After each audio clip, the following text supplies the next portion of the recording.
Hello and welcome back to Open, everyone. Real Sisters Diaspora Film Festival. Woo-woo. They're showcasing the unique talent. They're already jamming over here. The unique talent and struggle, let's not forget that part, of women of color in the film industry. And well, it also provides them with access to panels and workshops. It's going to provide you guys with access to panels and workshops on topics from screenwriting to producing. And this month, they also are celebrating their 20th anniversary. So joining us now, we have the founder of the Real Sisters of Diaspora Film Festival, Carolyn Butts, along with two filmmakers in this year's festival, Kadri, and producer of By the Tide, Giovanna Aguilar, producer of Dreamtown. Hello and welcome, and I got everybody's name right. I'm like, all right, I did it. Welcome, ladies. We are gonna put the exclamation on this show being all about women empowerment. Hello. Yes, we went from health to art, right? Performance art, and now we're gonna talk film. All right, so we'll start with you, my lady, Carolyn, founder of Real Sisters. As you know, you're in media. There's not that many opportunities for women of color. So 20 years ago, I founded Real Sisters. And I decided to have a place where we could share our stories, develop an audience, and also network. You know, when people come to our festival, they might find their camera person, they might find their writer here. So Real Sisters is all about empowerment, and it's the first Brooklyn-based film festival devoted to women of color across the globe. Wow, that's big. And that is really big. Bravo. Yeah. And we get filmed in the UK. Men in the audience, do they know? They're like, support. Oh, yeah, no, they're supporters. They're supporters. That's what we added. No, I'm kidding. Of course, I'm kidding. No, I love this. I love this. I love that you had a vision 20 years ago, and it's expanded into this networking mosh posh of like, hey, come be part of the panels, learn, meet, and just kind of network and continue creating. Now, my question is, are the people or the attendees predominantly women, or are men involved? We have all audiences. We have men involved too, because sometimes we have films that are co-produced by a male and woman team, but predominantly we're telling the stories of women. We want to hear their voices because, you know, they're not being hired by Hollywood as much as the men. So, you know, that's our focus. And this year, we're going to be at the Magic Johnson Theater. On 125th Street? Yeah. Nice. So we went from a university to a theater for our 20th anniversary. Congratulations. Yeah. And Harlem on top of everything else. So that everyone can come from across the world. It's a nice central location. Yeah, then go to the Apollo, go to the restaurants. And we're also still in Brooklyn. We're at the Alamo Draft House, and we wanted to celebrate families. So it's a family day where people could bring their family, come and eat and just enjoy each other and see these wonderful films that are there. So it's just it's a beautiful event. We're going to get more. Before we go, we'll talk a little bit more about the details of the event itself, but I just want to meet some of the filmmakers because you brought them. And we're here. Yeah, we want you to talk.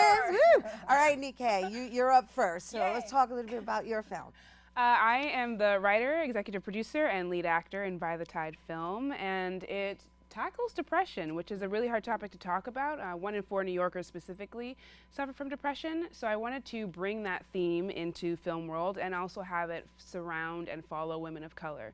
So I'm in it, and then I have another Latina actress as well. And it just follows not only queer love, but heterosexual love, and how we deal with these topics that are just hard to talk about, I feel like, for people of color. Isn't your film the one that has a legendary actress in it? No?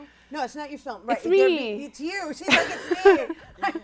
I've already predicted it. Film. No, you're actually awarding a few actresses is what I remember, right? Yeah. Which we'll talk about that as well. But no, this is really, that's important. That topic itself. Yeah. Is it a short? Is it a feature? It is a short, It's a short. How many minutes? It is about 12. It's about 12 minutes. And is it the hidden aspect of depression, or is it something that's visible? No, it's very visible, and which is what I wanted to do, to make it something that we can talk about and approach, which is what I think is so important about art for social change, is that we bring in a visual medium that makes it easy for people to relate to and feel that they can approach the topic. So that's no, it's I love it. I love that you provide this platform, and so I'm going to get back to you again, but I just want to hear a little bit about Giovanna's story. Sure, great, thank you.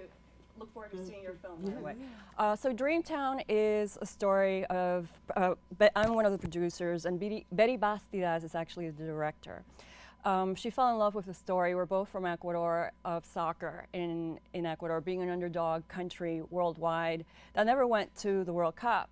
And then the country did go to the World Cup in 2002 for the first time. And we noticed that most of the team players were Afro-Ecuadorian. So the story started to develop from there, and she follows 3 wonderful personalities of young men who are aspiring either to be to go on the professional track of soccer to get to the World Cup.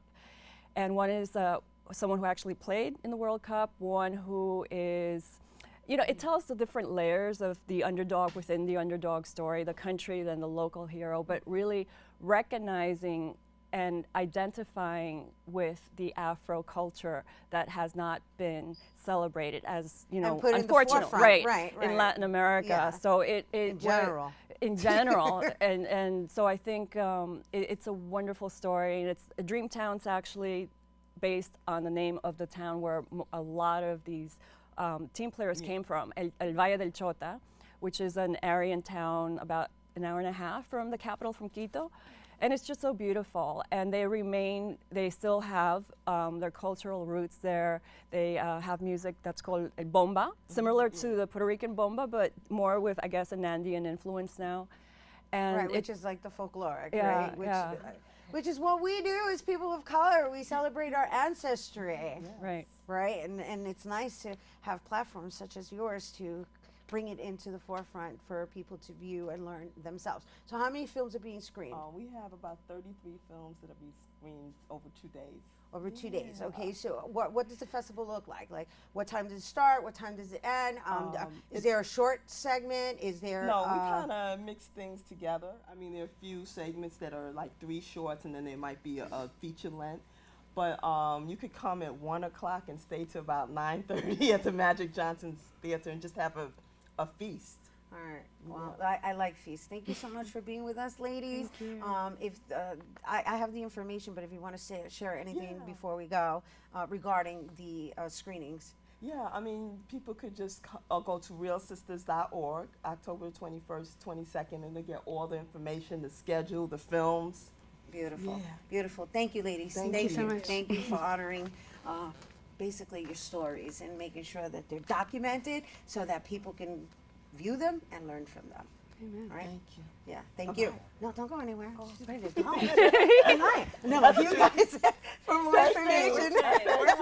Thank you. For more information on all the events happening at the Real Sisters of Diaspora Film Festival, you can visit realsisters2.wordpress.com.